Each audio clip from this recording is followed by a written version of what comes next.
రైతు సోదరులందరికీ నమస్తే. వెల్కమ్ టు మంచివాడి యూట్యూబ్ ఛానల్. ఈ వీడియోలో కనిపిస్తున్న భారీ సైజు ఉన్నటువంటి ఎద్దులు ఆంధ్రప్రదేశ్ రాష్ట్రం పల్నాడు జిల్లా పిడుగురాళ్ల టౌన్కి దగ్గరలో ఉన్న కరాలపాడు గ్రామానికి చెందిన బుర్రి వెంకటేశ్వర రెడ్డి గారు అనే రైతు సోదరుడికి చెందినవి. ఈ రెండు ఎద్దుల యొక్క ఎత్తు 62 ఇంచెస్ ఉన్నాయి. 6 పళ్ల మీద ఉన్నాయని చెప్పారు. బండి లాగడం, అరకతోలకం వంటి పనులు 100% గ్యారంటీగా చేస్తాయని చెప్పారు. అన్ని వ్యవసాయ పనులు అలవాటు ఉన్నాయని చెప్పారు. సుడులన్నీ కరెక్ట్ గానే ఉన్నాయని చెప్పారు. వీటి యొక్క పనితనం చెక్ చేసుకున్న తర్వాతే వీటిని కొనుక్కోవచ్చని చెప్పారు. బుర్రి వెంకటేశ్వర రెడ్డి గారు వీటిని అమ్మాలనుకుంటున్నారు.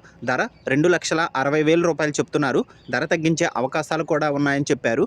మీలో ఎవరైనా వీటిని కొనుక్కోవాలనుకున్నవారు రైతు ఫోన్ నంబర్ ఈ వీడియో క్రింద ఇవ్వడం జరిగింది. కాంటాక్ట్ అవ్వండి. అలానే మీ దగ్గర ఉన్నటువంటి పశువులను సులువుగా అమ్ముకోవాలనుకున్నవారు నా వాట్సాప్ నంబర్ 9676992250కి వీడియో తీసి పంపించండి. గమనిక, మన ఛానల్కి సడన్గా మంచి క్వాలిటీ ఉన్నటువంటి పొంగనూరు మరియు ఒంగోలు జాతి ఆవులు, పెయ్యదోడలు, అలానే భారీ సైజు ఉన్నటువంటి సేద్యపు ఎద్దులు, ఒంగోలు జాతి గిత్తలు అమ్మకానికి వస్తూ ఉంటాయి. కాబట్టి తప్పకుండా మన ఛానల్ని సబ్స్క్రైబ్ చేయండి, ఈ వీడియోని లైక్ చేయండి, ఇన్స్టాగ్రామ్ పేజ్ని ఫాలో అవ్వండి. ధన్యవాదాలు.